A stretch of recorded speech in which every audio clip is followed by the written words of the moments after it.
Lionel Messi, Novak Djokovic, Michael Jordan và những nam vận động viên xuất sắc nhất lịch sử.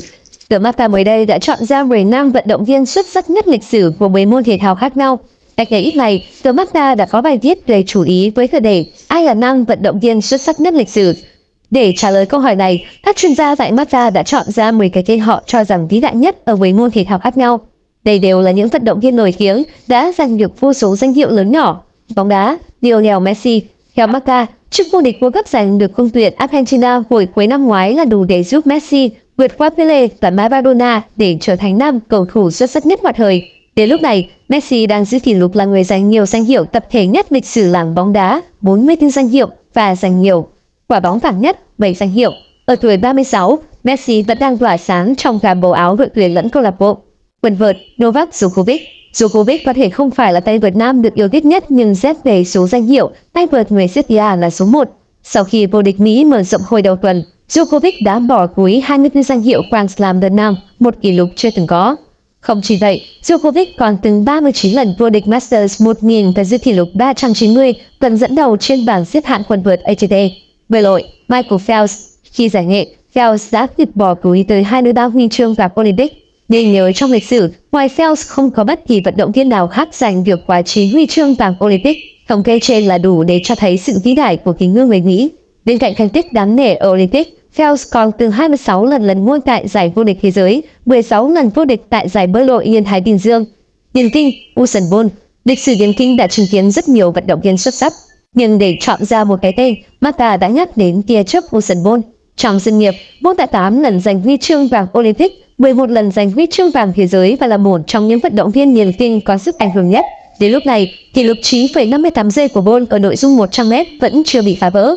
Bóng rổ, Michael Jordan. Michael Jordan không phải tay ném thi nhiều điểm nhất lịch sử giải bóng rổ nhà nghề Mỹ NBA. Tuy nhiên, nếu xét về sức ảnh hưởng, có lẽ không ai có thể vượt qua được Jordan. Ông đã cùng Chicago Bulls vào 6 lần vô địch NBA, 6 lần được chọn là cầu thủ hay nhất vòng chung kết NBA, là cầu thủ ghi điểm nhiều nhất NBA trong 10 mùa giải. Bên cạnh đó, ông còn 2 lần cùng tuyển Mỹ vô địch Olympic. Quyền Anh, Muhammad Ali. Quyền thoại Ali đã giữ đai vô địch hạng nặng thế giới trong 3 giai đoạn khác nhau: 1964 đến 1971, 1974 đến 1978 và 1978 đến 1980. Thời đỉnh cao, ông gần như không có đối thủ và trở thành biểu tượng của làng quyền Anh. Thành công của Ali đã truyền cảm hứng để thế hệ trẻ đến với quyền Anh. Không có tay đấm nào, dù họ sở hữu thành tích tốt hơn, có thể vượt qua được Ali. Marca nhận định. Bóng bầu dục Tom Brady.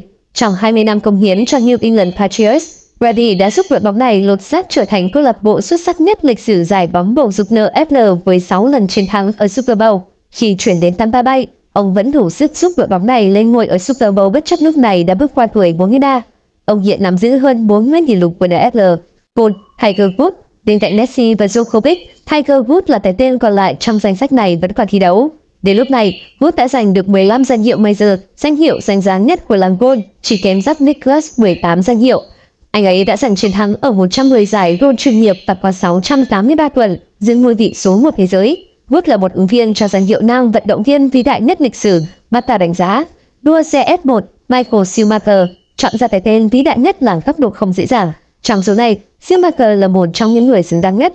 Cựu tay đua người Đức đã có 7 lần vô địch F1, bao gồm kỷ lục 5 lần vô địch liên tiếp. 2002 là năm đáng nhớ nhất của Schumacher khi ông đứng trên mục nhận giải ở cả 17 chặng đua, bao gồm 11 lần thứ nhất. Xe đạp, Eddie Merckx là nam vận động viên xe đạp thành công nhất lịch sử.